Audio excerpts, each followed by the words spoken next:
Bonjour à tous et bienvenue sur Mini Army. Si vous voulez apprendre ou vous perfectionner dans les étapes de peinture et de vieillissement d'un blindé, alors cette vidéo est faite pour vous. N'oubliez pas que les 4 précédentes parties traitent en détail de la revue de boîte et de l'histoire du char, des étapes de construction, la réalisation des chenilles et leur vieillissement, ainsi que la réalisation des accessoires comme l'appareil de traversée de tranchées ou encore les chaînes. Toutes ces vidéos sont accessibles dans la playlist Mark V que je vous mets en description. Je vais parler aujourd'hui des étapes chronologiques pour donner vie à votre blindé avec des techniques et des produits avancés. Je vous invite à vous installer confortablement et à commenter la vidéo pour partager vous aussi vos astuces. Et si ce n'est pas déjà fait, abonnez-vous. Si vous débutez et afin d'avoir un rendu propre, je vous invite avant tout à vous entraîner. Vous trouverez facilement des planches plastiques dans les magasins de modélisme pour vous entraîner aux étapes de peinture. Dégraissez la plaque et découpez quelques morceaux qui vous permettront de comparer et tester certains rendus, tester des produits ou manipuler votre aérographe. C'est vraiment l'idéal et ça vous évitera de faire des erreurs sur votre blindé.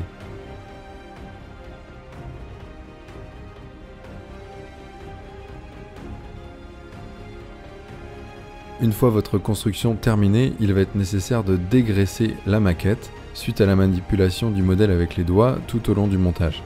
Pour cela, j'utilise des cotons-tiges avec de l'alcool ménager supérieur à 95 degrés. Ce dernier s'évapore très rapidement.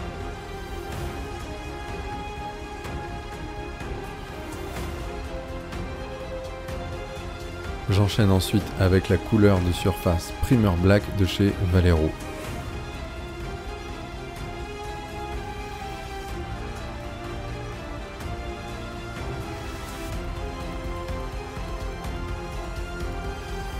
Le rendu est déjà saisissant et révèle un peu plus d'uniformité au modèle.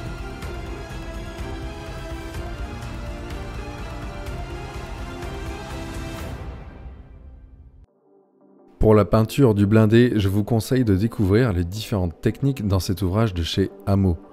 Vous trouverez ici les 4 techniques les plus populaires: la lumière zénithale, la technique par modulation, par illumination des panneaux, ou par projection lumineuse. En réalité, il va souvent arriver de mélanger différents styles suivant vos envies, donc n'hésitez pas à les mixer. Le livre contient de multiples photos avec les étapes commentées. C'est très important de varier la luminosité du modèle, cela lui donne une meilleure exposition et un rendu plus réaliste en termes de couleurs. Je vais utiliser ici la technique par modulation et par illumination de certains panneaux. Pour les couleurs du Mark V, AK Interactive fournit un set spécial de modulation pour les chars britanniques de la Première Guerre mondiale. Le kit contient les 3 couleurs principales. L'étape 1 consiste à poser la couleur la plus sombre, encore appelée ombre. La deuxième étape est la couleur principale, le British Khaki Brown. Et enfin, la troisième étape est la couleur claire pour les reflets de lumière. Étape facultative ici, je protège les roulements afin d'éviter de mettre de la peinture à l'intérieur. J'utilise pour cela des bandes de masquage de chez Hamo.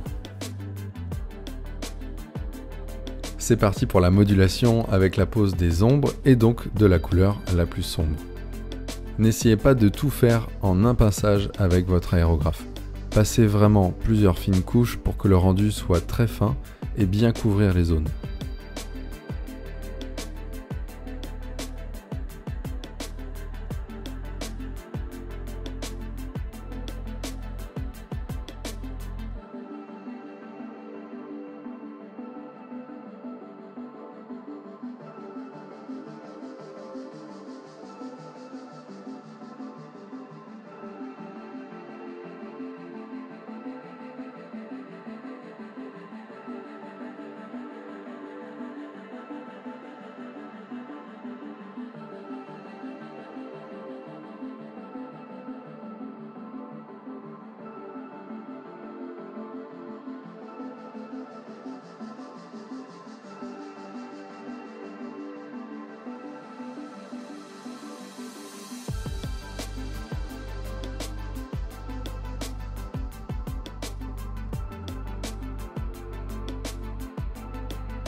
Le rendu est kaki vert, mais à la lumière, il tire vers le marron beige.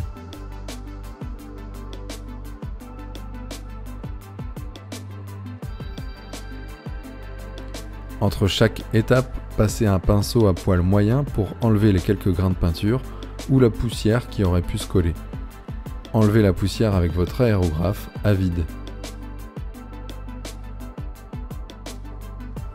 Nous passons ensuite à la couleur de base, légèrement diluée avec du diluant de chez Vallejo.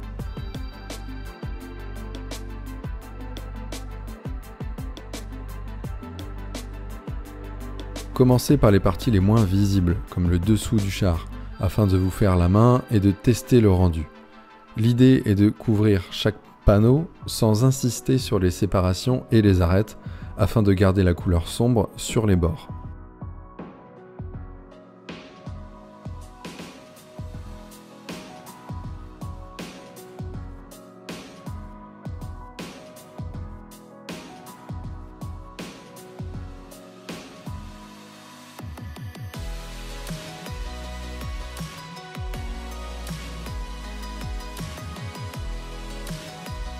Utilisez une plaque tournante pour faciliter la mise en peinture sans toucher au char.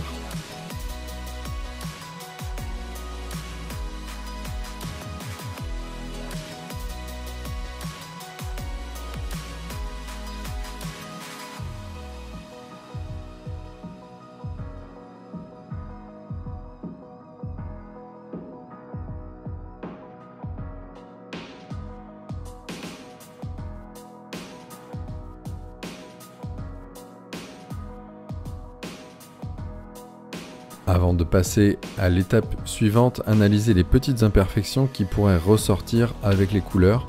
C'est le cas ici avec les aérations en métal qu'il faudra poncer.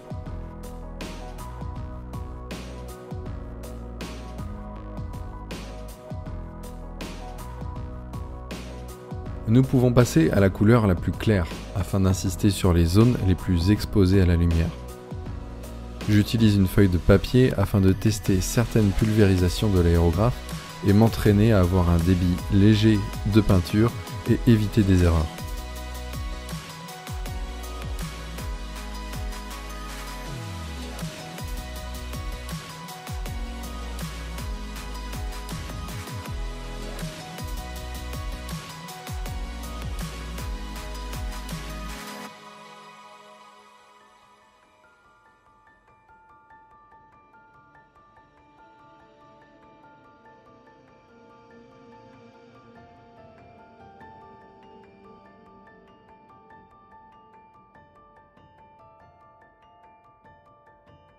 Comme vous pouvez le voir, la technique de modulation donne un rendu bien plus réaliste à notre char et un dégradé qui l'embellit. Une seule couleur l'aurait rendu très triste.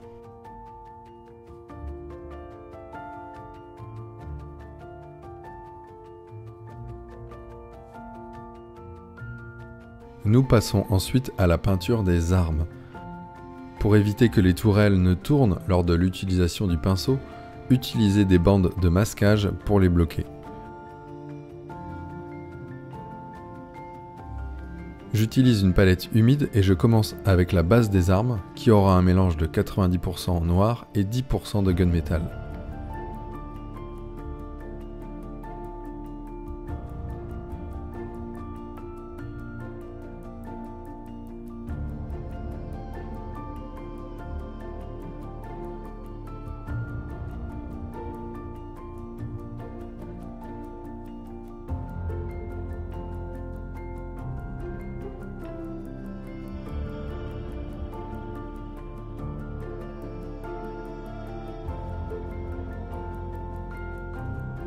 Les mitrailleuses sont peintes en 50% noir et 50% gunmetal.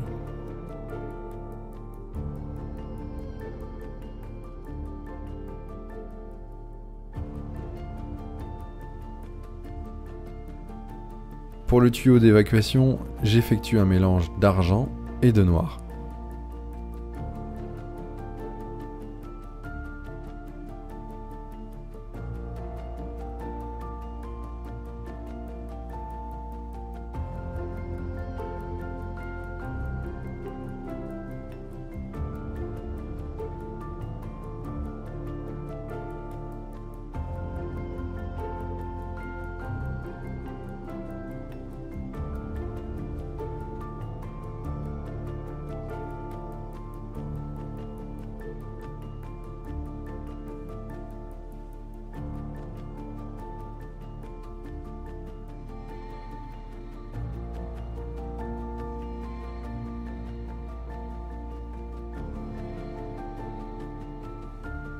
Les variantes de couleurs commencent déjà à donner du caractère à notre char.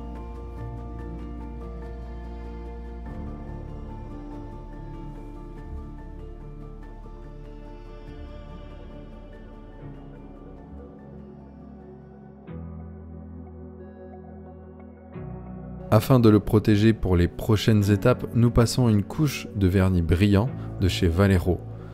Cela permettra de mieux poser les décalcomanies et protéger le char de certaines projections de couleurs lors de la peinture des drapeaux rouges et blancs.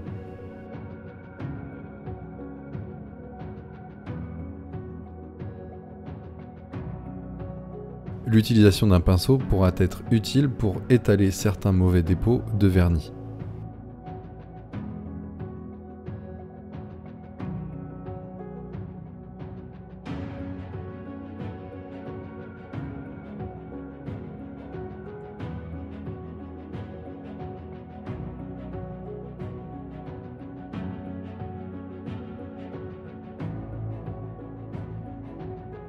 Tout comme avec les étapes de peinture, j'utilise un couvercle pour protéger le tank des dépôts de poussière pendant le séchage. Cela vous évitera d'abîmer la peinture lors du retrait des poussières.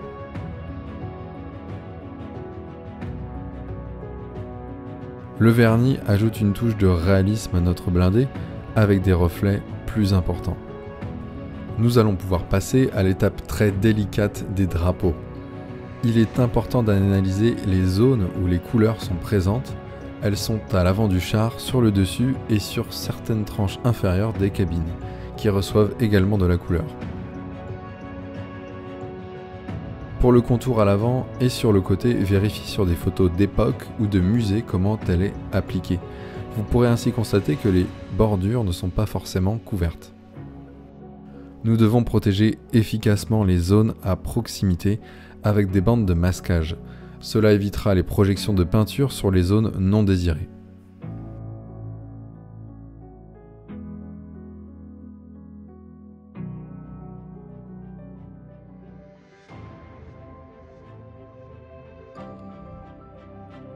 Avant la pose du blanc, nous allons utiliser du chipping fluide de chez Amo. Déposé en 2 ou 3 couches, cela permettra ensuite de gratter la peinture afin d'effectuer des effets d'écaillage. Ne laissez pas sécher trop longtemps et enchaînez tout de suite avec les couleurs du drapeau. Ici, nous commençons avec le blanc. Ne faites pas la même erreur que moi et couvrez bien toutes les zones voisines pour éviter la projection de blanc sur votre char, car cela va partout avec l'aérographe.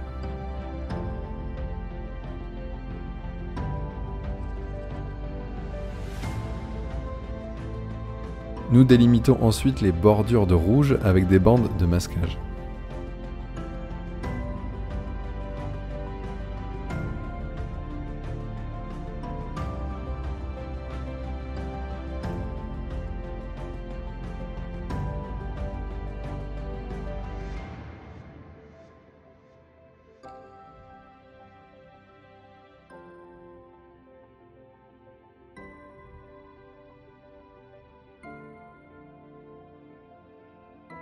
Tout de suite après, je retire les bandes de masquage afin de vérifier les projections de peinture.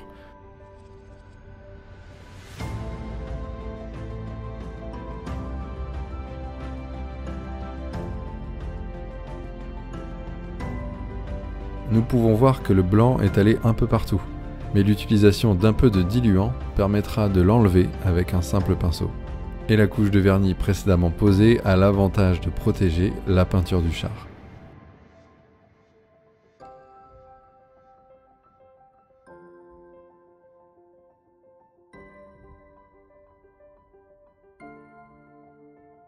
Pour les éraillures, il suffit d'appliquer un peu d'eau sur les zones ayant reçu le fluide de chipping.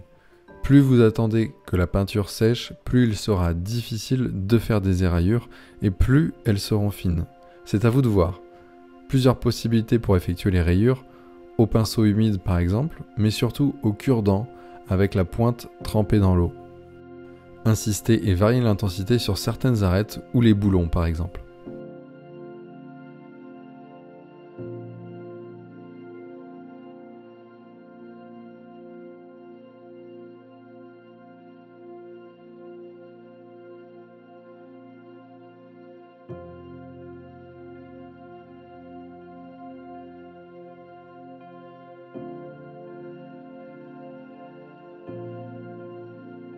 L'effet est immédiat et donne déjà un niveau d'usure à notre char.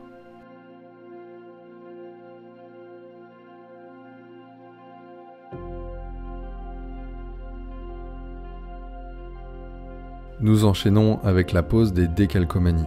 2 produits de chez Microset nous seront nécessaires.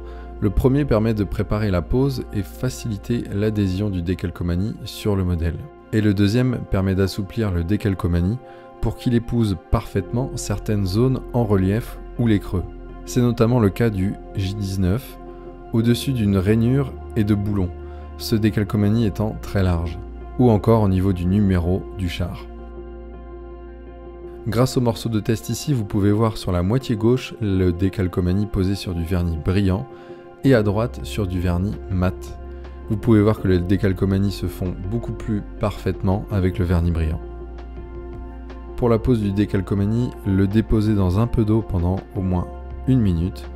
En attendant, déposer le premier produit Microset sur la zone accueillant le décalcomanie.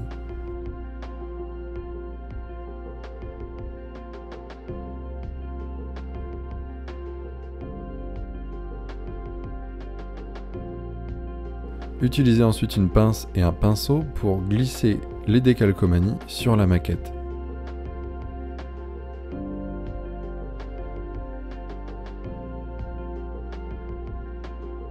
Appliquez ensuite le deuxième produit Microset pour assouplir et mieux faire épouser le décalcomanie sur les reliefs.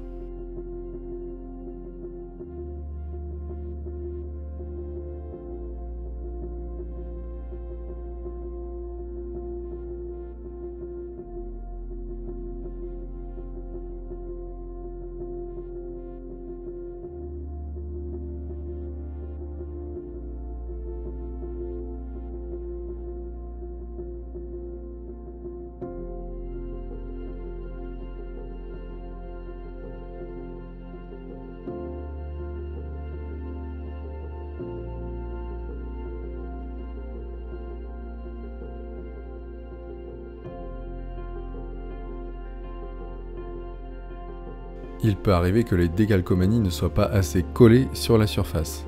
Pour cela, utilisez le deuxième produit de chez Microset et utilisez un cutter ou percez des petits trous à l'aide d'une aiguille pour que le produit passe en dessous.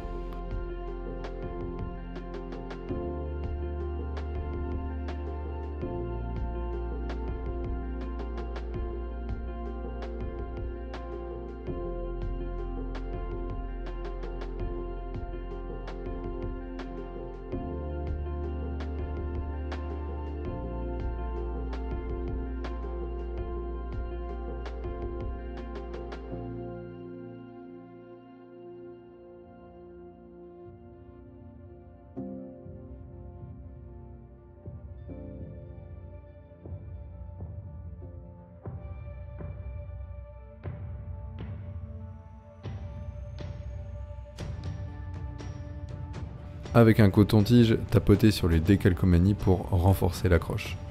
Je pense qu'une deuxième couche de vernis brillant avant la pose aurait aidé pour beaucoup. Si vous avez des astuces à ce sujet, n'hésitez pas à le dire en commentaire. Nous pouvons ensuite passer une couche de vernis mat.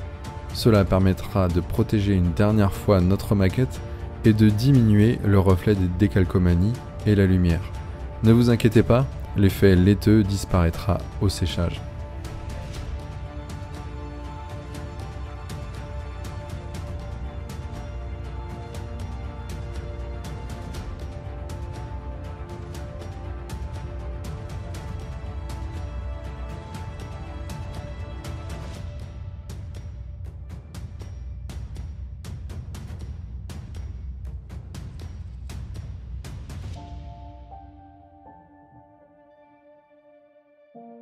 Nous passons ensuite aux étapes de vieillissement. Nous commençons avec l'application d'un filtre pour char US de chez MIG Production. Les filtres comportent des pigments très fins qui permettent d'unifier l'ensemble de la maquette avec une couche fine de salissure. La modulation de couleurs, du vernis, des couleurs de drapeau sur le toit ou encore les décalcomanies seront ainsi bien homogènes. Commencez par le dessous du char, les parties hautes, puis les côtés.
Comme vous le voyez, la couche de salissure est très légère et suffisante.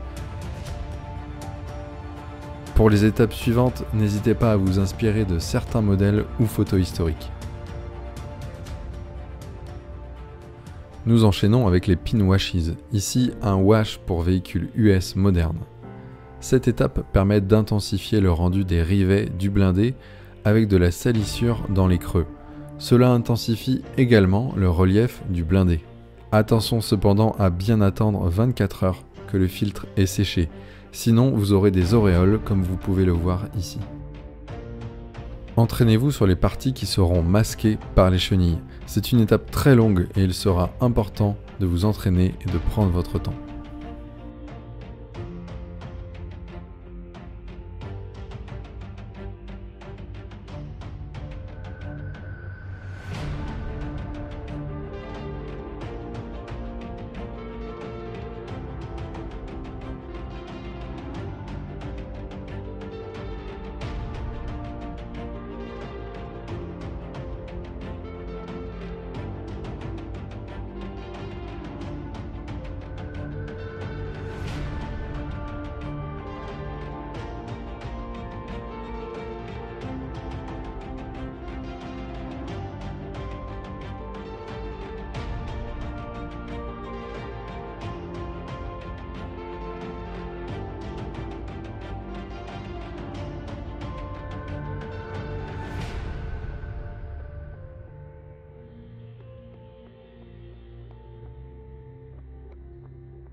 Par groupe de surface, il sera nécessaire d'atténuer et d'uniformiser l'effet avec un pinceau plat.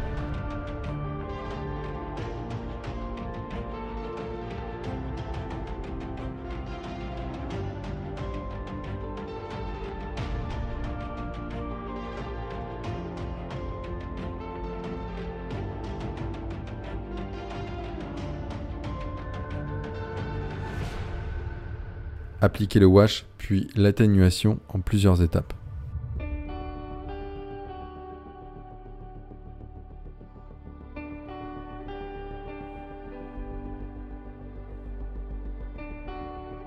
Comme vous pouvez le voir, le rendu est bien plus contrasté et détaillé qu'avant grâce à cette étape de pin washes.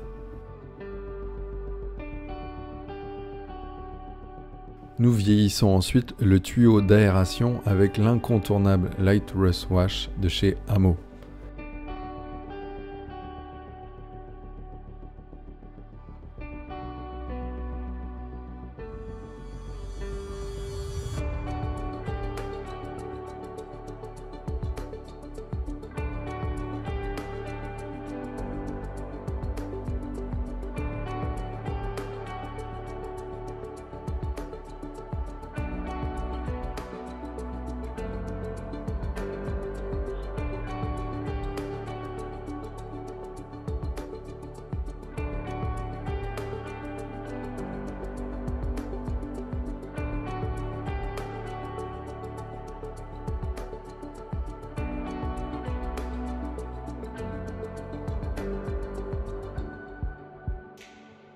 Après séchage complet, vous verrez que le rendu sera encore plus saisissant.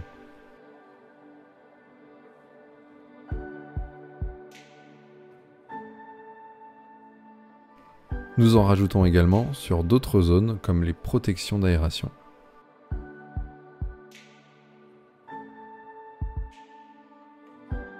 Et voilà le rendu après séchage.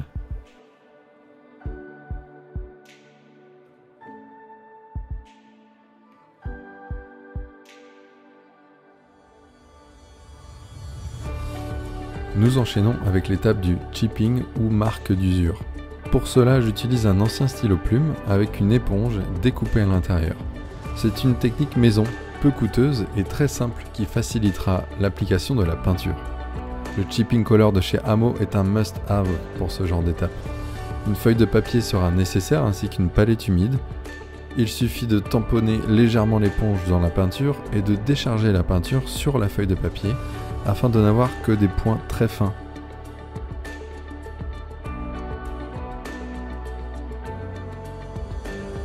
Comme d'habitude, entraînez-vous en dessous du char avant de commencer sur les parties les plus visibles. Insistez sur les bords et les arêtes du blindé les plus exposées.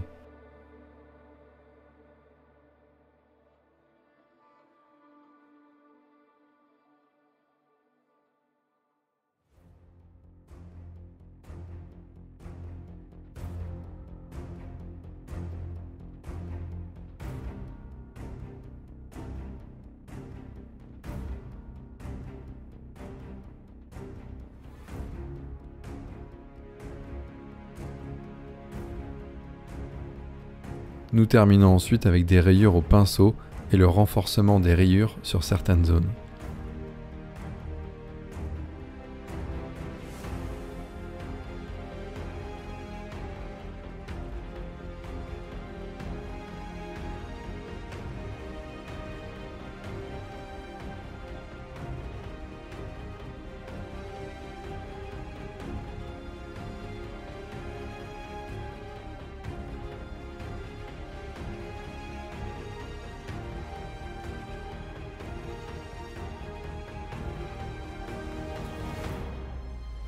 Le rendu est désormais ultra réaliste pour votre char qui lui donne un certain vécu.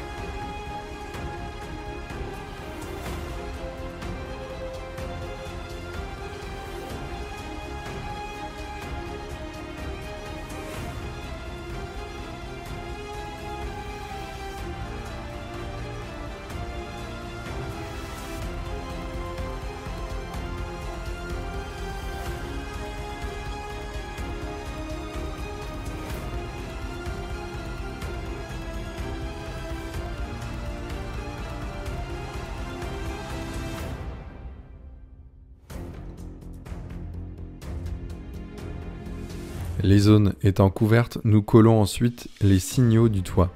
Il sera en effet plus simple de poser ces éléments en tout dernier pour éviter de les abîmer ou d'empêcher l'accès à certaines zones.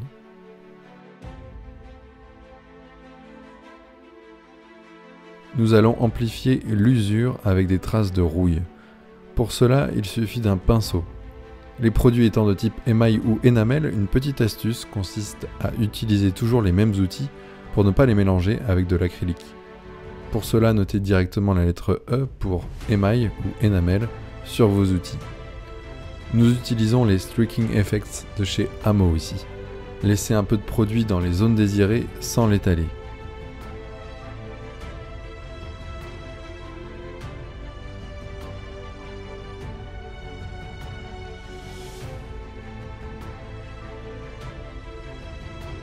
Utilisez ensuite du diluant émail pour diluer le produit et effectuer des coulures.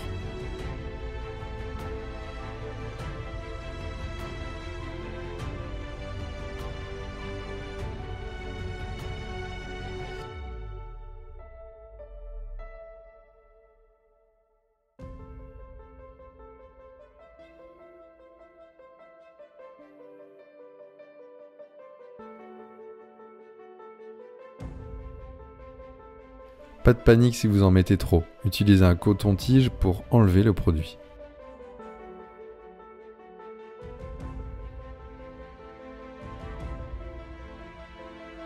Et voilà le résultat des coulures de rouille.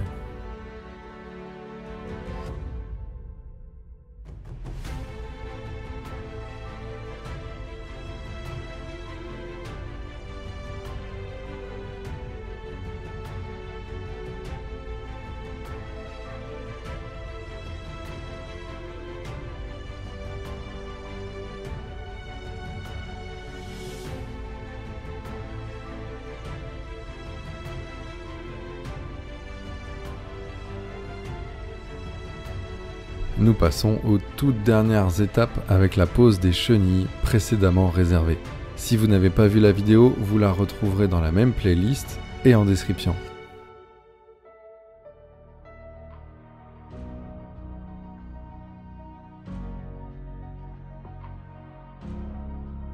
Posez les chenilles dans le bon sens et utilisez une plaque polystyrène pour poser le blindé à l'envers sans l'abîmer, puis terminez de clipser les derniers maillons.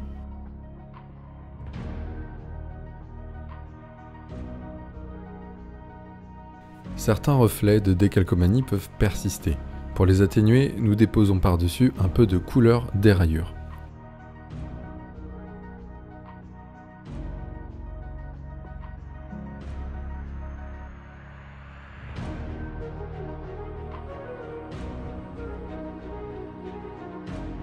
Nous déposons des pigments oxyde noir au niveau des radiateurs.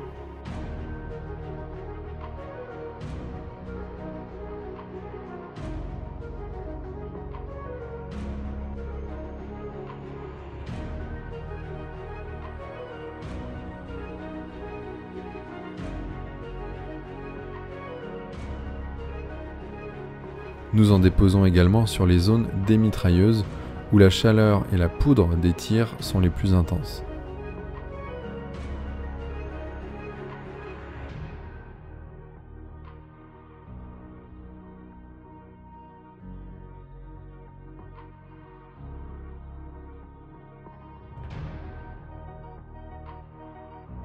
Nous pouvons également aller plus loin avec des dépôts de poussière, de terre et de boue.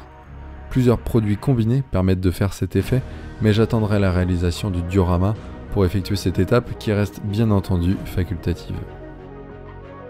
Et voilà, c'est terminé pour ce magnifique Mark V.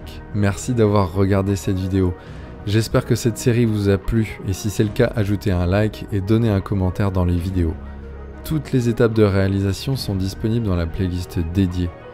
D'ici là, bonne maquette à tous, on se retrouvera d'ici la rentrée avec de nouvelles vidéos, dont la réalisation du diorama de Première Guerre mondiale. Abonnez-vous sur YouTube et Instagram pour du contenu exclusif. À très bientôt et prenez soin de vous.